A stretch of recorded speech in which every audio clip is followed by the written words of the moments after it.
Magandang araw mga ka-sports buddy! Ako pa rin po ang inyong mga kasama, Leeds De Jesus. Ito po ang ating episode 1 ng ating Nonito Donaire vs. Janril Casimero fight prediction. Magbibigay na po ako ng aking prediction sa labang ito, Pinoy sa Pinoy, ngayong August 14 na po. So pinalitan na po si Rigundo.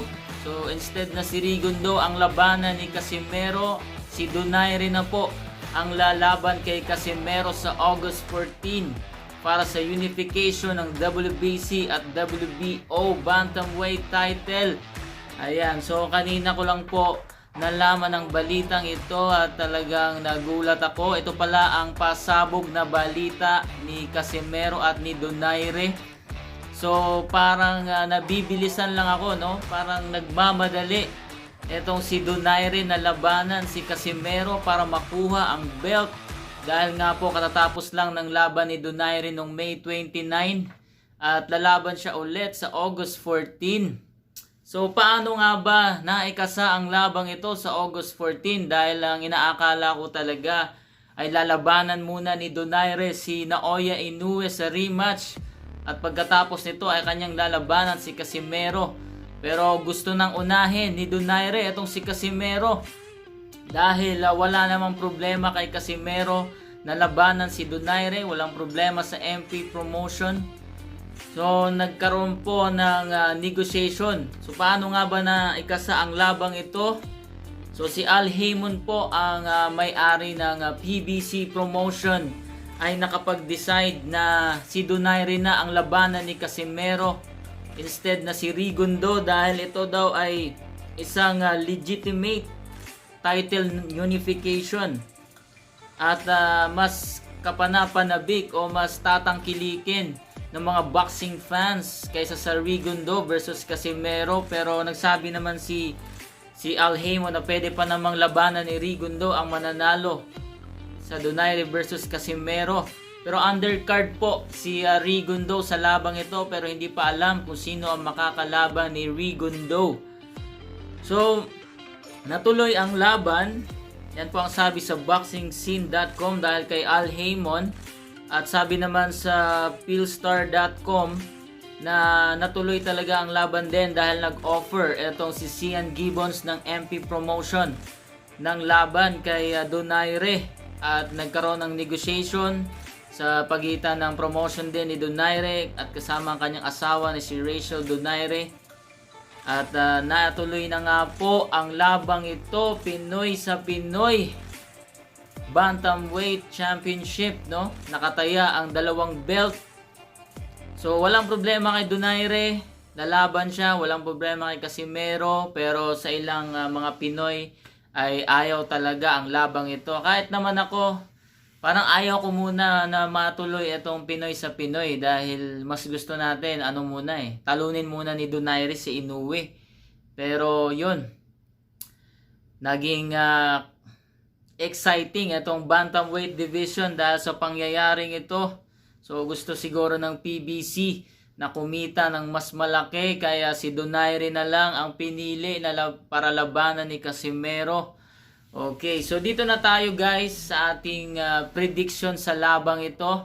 Alam ko ang iba sa inyo ay sa mga nagko-comment sa ating mga video, marami ang mas pabor dito kay Donaire kung sakali man na maglaban sila ni Casimero.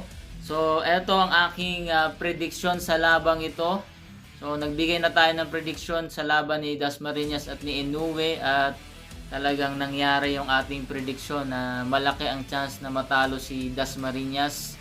So nangyari na po, natalo na si Dasmariñas at ngayon bibigay tayo ulit ng ating prediction sa labang ito, Donaire versus Casimero. So i-breakdown po natin ang kanilang mga advantage at disadvantage. So unahin na po natin si Donaire. So alam naman natin si Donaire kakagaling lang sa panalo kay Nordine Oubaali at talagang ipinakita na meron pa siyang natitirang lakas at bilis ng kanyang mga suntok. So ang advantage ni Donaire ay ang kanyang pamosong left hook, ang kanyang counter left hook talaga ang nagdala ng kanyang buong career. At ito ay nagpabagsak ng napakaraming mga boxing superstar din. So yan ang isa sa advantage ni Donaire, ang kanyang number 1 advantage, ang kanyang counter left hook. At ang number 2, yun nga po, ang kanyang power. Ang kanyang number 3, ang kanyang timing. So explosive power, merong timing ang kanyang mga counter, merong hand speed. Ang kanyang mga counter talagang kapag na-tsempuhan ka talaga, na-timingan ka ng counter left hook nitong ni Donaire at sa pull talagang knockout ang kalalabasan ng laban. At ang panghuli, ang kanyang experience. Itong si Donaire, alam natin marami na itong nakalabang magagaling at umakyat pa nga ito sa junior featherweight division. So malawak ang experience, marami ding nakalabang mga quality opponent. Kumbaga talagang sanay sa matinding labanan itong si Donaire. So iba't ibang boksingero na ang nakalaban ni Donaire, pero meron pa ring disadvantage si Donaire. So meron pa rin siyang weakness. So ang number 1 na weakness ni Donaire ngayon po ay hindi na siya kasing bilis dati, no? Wala na yung kanyang reflexes. So aminin natin yan. So although no, sa Ubali fight, nakita nyo naman na umiilag na si Donaire, kahit paano gumagalaw siya. Pero talagang sign of na talaga, dahil siya po ay 38 years old na po. At talagang bumagal na talaga si Donaire. Hindi na maitatanggi yan. Kaya nga po nahirapan siya nung sa kanyang labanan itong si Naoya Inoue. So sa number 2, magiging weakness nitong disadvantage nitong si Donaire, ang kanyang depensa. So bakit nasabi natin na depensa ang weakness ni Donaire? So kung mapapansin nyo guys, ang strategy ni Donaire ay kanyang gagawing pain ang kanyang muka, no? I-expose niya ang kanyang muka para lumapit sa ang kanyang kalaban. So magiging open si Donaire sa kanyang muka para ang kalaban ay maenggan yung pumasok. So ito ay isang pasasabi kong weakness na rin ito kung kanyang kakalabanin si Casimero, dahil itong si Casimero, alam naman natin, kapag ito ang naunang makatama ng kanyang left hook kay Donaire, so alam naman natin, grabe din ang lakas ng left hook nitong si Casimero. So marami na ring laban na napabagsak ni Casimero gamit din ang kanyang left hook. Kaya nga ang labang ito is battle of the left hook. So open na open ang mukha ni Donaire, at kapag naunahan siya ni Casimero, sigurado ako bagsak din itong si Donaire. So ang madalas pa nang pinapatamaan ni Casimero itong upper part ng muka, no? Sa sentido talaga, kaya delikado etong si Donaire kapag gagamitin pa rin niya ang kanyang strategy na kanyang isasakripisyo ang kanyang mukha para makapag-counter siya. So yun na po, na-discuss na natin ang mga strength at weakness ni Donaire. Ngayon, dito naman tayo kay Casimero. So, alam natin, ang advantage ni Casimero, marunong siyang mag-adjust sa laban, marunong siyang mag-adapt. Depende sa style ng kalaban. So, kung yung kalaban magaling, diba? Magaling yung galawan. So, ile-level niya ang kanyang sarili. So, ganyan po lumaban si Casimero. Pansinin nyo po ang kanyang mga laban, guys. Pansinin nyo ang kanyang highlights. Iba-iba ang style na ginagamit nitong si Casimero. Kung yung kalaban niya mabagal, so magiging mabagal din siya, magiging toe-to-toe ang labanan. Kapag yung kalaban niya mabilis, magaling mag-counter, so magaling nga siya mag-adapt sa iba't ibang style ng kalaban. Kaya nga po natalo niya itong si Zolani Tete, na magaling din itong counter puncher, pero pinatulog ni Casimero. So number 2, may speed talaga si Casimero. Tignan nyo naman ang kanyang latest mga video trainings, no? Andun ang kanyang hand speed, andun ang kanyang footwork. So malayong malayo sa dating Casimero dahil hindi naman talaga siya ganon kabilis dati, pero dahil nga po sa strength and conditioning, sa patuloy niyang pagte-training, napakalaki ng kanyang in-improve, ang kanyang speed, ang kanyang footwork, ang kanyang head movement, ang kanyang hand speed. At pangatlo, ang kanyang depensa. Etong si Casimero hindi natin napapansin, pero defensive po ito kapag yung kalaban ay matindi ang opensa. So kapag ang isang kalaban ay aggressive, offensive fighter, magaling ang magdepensa etong si Casimero. So malamang baka ipipressure nitong ni Donaire si Casimero, no? Baka ipipressure ni Donaire at i-close niya ang gap. Diba? Kasi nga magiging maingat si Casimero sa labang ito, so hindi siya basta sugod ng sugod. So baka itong si Donaire ang susugod, i-close niya yung gap at babato ng mga kombinasyon, at itong si Casimero ay didepensa. At pang-apat, itong explosive power nitong si Casimero. So kung power versus power, Donaire power versus Casimero power, so para sa akin tabla lang ito guys. Parehas may lakas, kaya kapag nakauna ng left hook itong si Donaire, sigurado bagsak din itong si Casimero. Pero kapag naunahan naman siya ni Casimero, sigurado din ako bagsak din itong si Donaire kapag tinamaan ng solidong left hook ni Casimero. Tignan nyo naman nangyari kay Duke Micah, tignan nyo ang nangyari kay Sulani Tetet, kaya delikado rin itong si Donaire sa left hook ni Casimero. Pero ang disadvantage ni Casimero ang kanyang experience. So comparison ng experience ni Donaire at experience ni Casimero, lamang na lamang etong si Donaire dahil mas marami itong nakalabang mga quality opponents kagaya nila Montel, Darchinian, Jorge Arce at iba't iba pang mga boksingero.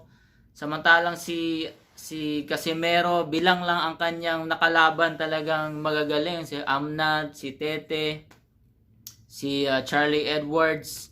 So lamang na lamang kung pagbabasihan ng experience, na lamang itong si Donaire sa experience. At alam naman natin malaking factor ang experience sa laban, dahil ang pagiging eksperyensado ay alam na alam ang gagawin sa iba't ibang sitwasyon sa laban.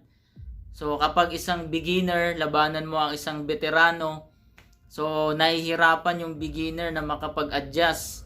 Pero hindi natin binabaliwala ang experience nitong si Casimero dahil nga po ang mostly ng kanyang laban ay sa ibang bansa.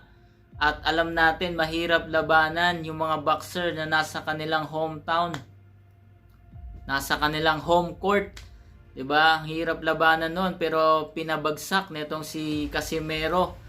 So magiging advantage magiging weakness ni Casimero ang kanyang experience kumpara mo kay Donaire.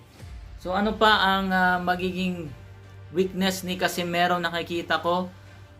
Can he survive sa left hook ni Donaire? So kapag tinamaan ba ng left hook ni Donaire itong si Casimero, so talagang sisikapin nitong si Donaire na maipatama ang kanyang malakas na left hook. Alam naman natin yan, sa bawat laban ni Donaire ay talagang agresibo siya na kanyang maipatama ang kanyang left hook. At itong si Donaire ay may bagong strategy, no? Dahil alam na nga ng kanilang mga kalaban ang kanyang left hook. So minsan tinatago niya muna. Tinatago niya muna ang kanyang left hook. Minsan hindi niya muna ginagamit hanggang sa maging kampante yung kalaban. At sa timing, sa tamang round, sa tamang sitwasyon, at doon niya ipapatama ang kanyang left hook. So kaya ba itong saluhin ni Casimero? Kung siya ba'y tamaan ng left hook, kakayanin niya ba ito? Kung siya ay bumagsak, makakatayo pa kaya etong si Casimero? So yan ang magiging weakness na masasabi ko. Pero overall guys, ang aking prediction sa labang ito, 55% ibibigay ko kay Casimero at 45% ibibigay ko kay Donaire. So dikit na dikit yan, pero binigyan ko ng advantage si Casimero dahil naniniwala ako na mag-i-improve pa siya, no? Si Casimero, mag-i-improve pa ang kanyang speed, ang kanyang technique. Lalo na ngayon, bago na ang kanyang head coach, si Jorge Capitillo, na talagang hirap na sa pagmi-meets dahil sobrang lalakas nga daw ng mga patama nitong si Casimero. Hindi lang malakas, ang bibilis ng mga kombinasyon. Kaya gagamitan talaga ng bilis at lakas ni Casimero itong si Donaire, dahil si Donaire nga po ay masasabi kong bumagal na at hindi na gaya ng dati, pero andun pa rin ang kanyang mabilis na mga counter, andun pa rin ang kanyang hand speed. So abangan po natin yan, guys. So gagawa ulit ako ng pangalawang video sa aking prediction, hindi ko pa nasabi lahat. So abangan yung aking episode 2 ng Donaire versus Casimero fight prediction. So sa labang ito, mas binigyan ko ng advantage si Casimero, pero dikit na dikit pa rin ang laban na to. So abangan nyo po ang aking second video, marami pa akong sasabihin. Kung hindi ka pa nakapag-subscribe, subscribe na po kayo at click the notification bell. Maraming salamat and God bless.